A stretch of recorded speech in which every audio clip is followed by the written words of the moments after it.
Hi there. It's June 1st, and it's an extended version of monthly update from Clickly.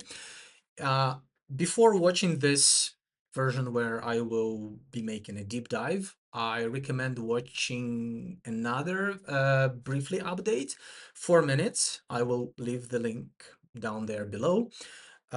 In this shorter version, I explained some foundational principles that Clickly is built upon, and they are important for you in order to understand this second longer part.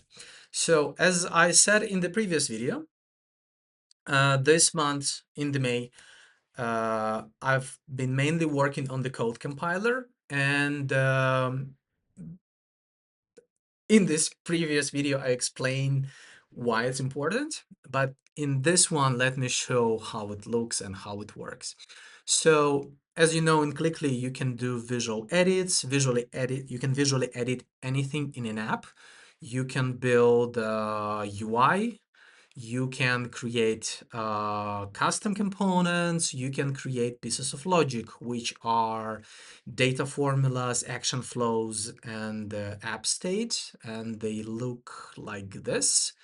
Just some examples, like it's an action flow, that's a data formula, simple one, and I have a really complex one,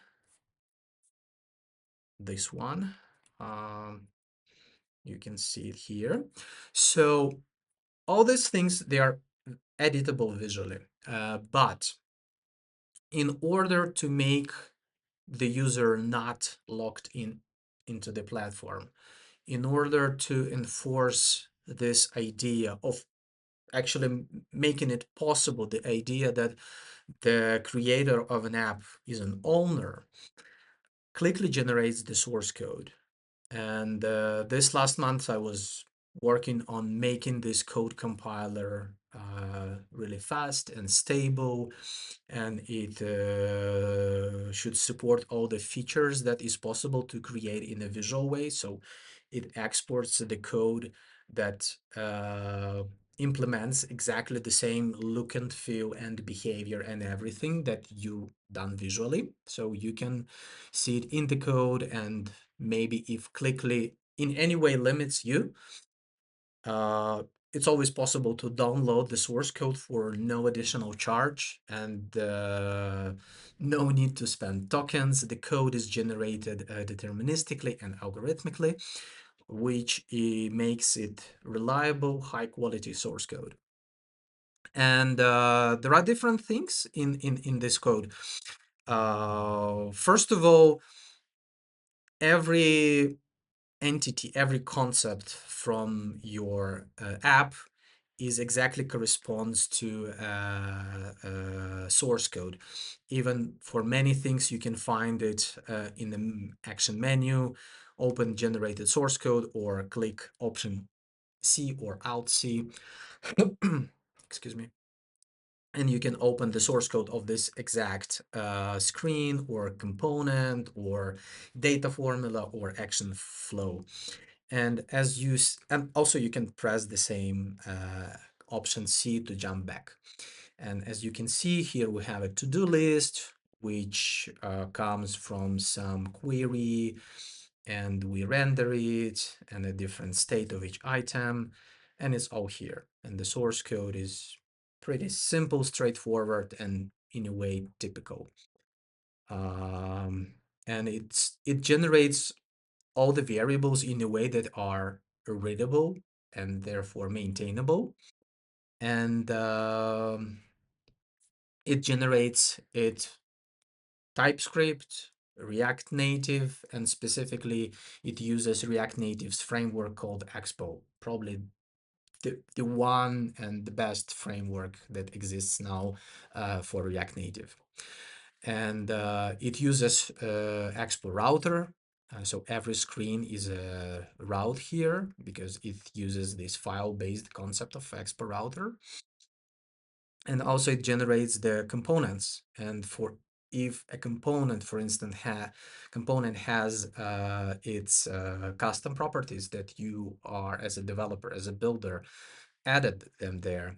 They're also here in a as a TypeScript, and everything is in the code.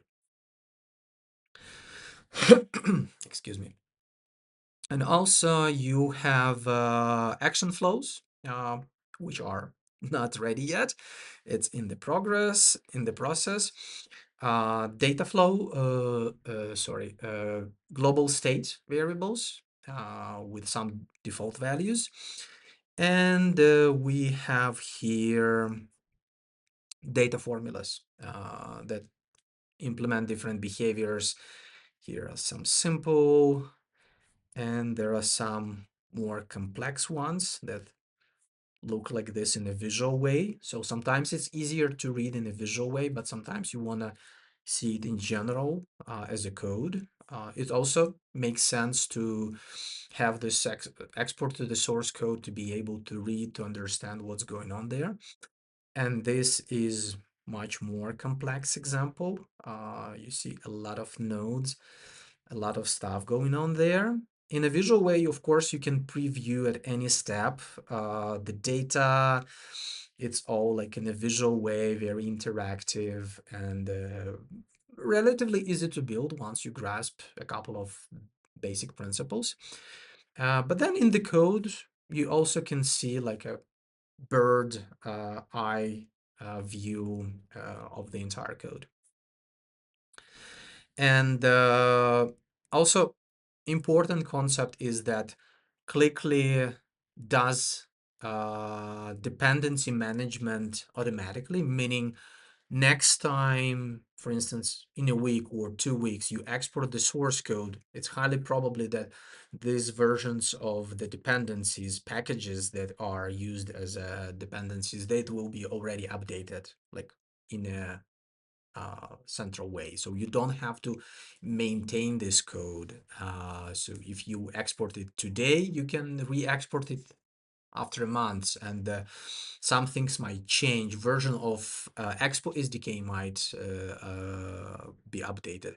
For instance, now it's version 54. Out there today is already version 56, and I didn't update it only because their version of Expo on App Store is still 54. So I want to support this um, live preview via Expo functionality. So I keep it in sync with their Expo version. But if Expo will support version 55, 56, I will update it immediately. And all the also usages of uh, data formulas and action flows inside screens and custom components are also reflected here in the code.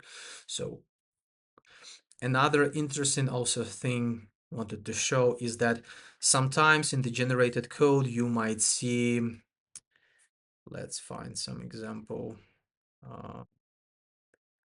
No, it's everywhere is better than I expected, to be honest. Uh, Maybe let's find another app. Now this app is good. Let's find this one, I guess. Yeah, this one is good. For instance, we have some components, maybe even this screen, and we have, you see those styles, the names of the styles. Some of them are pretty like descriptive and informative, and you know what the style is about. So you know it's keyboard avoiding view, it's related to there. But then if you see this, it's a view 1, view 2, text 3, text 4, not really informative, right? But it's only this way because they have no names here. If you, for instance, name it here, either using double click or rename in the menu, or double click here in the menu, and let's say user info. Let's call it user info, and let's call this menu. And then let's jump to the code, and you see how we call it. That's how it's there. So if you basically name your like they call them Figma layers, or in Photoshop, it's the term comes from Photoshop times. When you call your name your layers properly, the code will only be getting better. But even if you don't name it, the compiler is trying to do its best to give it as better name, as descriptive as possible. So here it is. I will continue working on the compiler, finish a couple of things. Still need to finish a couple of things and test it, and just to guarantee the code quality is good and it's reliable, it's not breaking. It's actually, the code is ready to be downloaded, download application code as a zip file, unzip, npm install, npm start, and it's ready to go. That's this actually the state of the code. So thank you for watching this longer video, and thank you for your interest. I really appreciate it.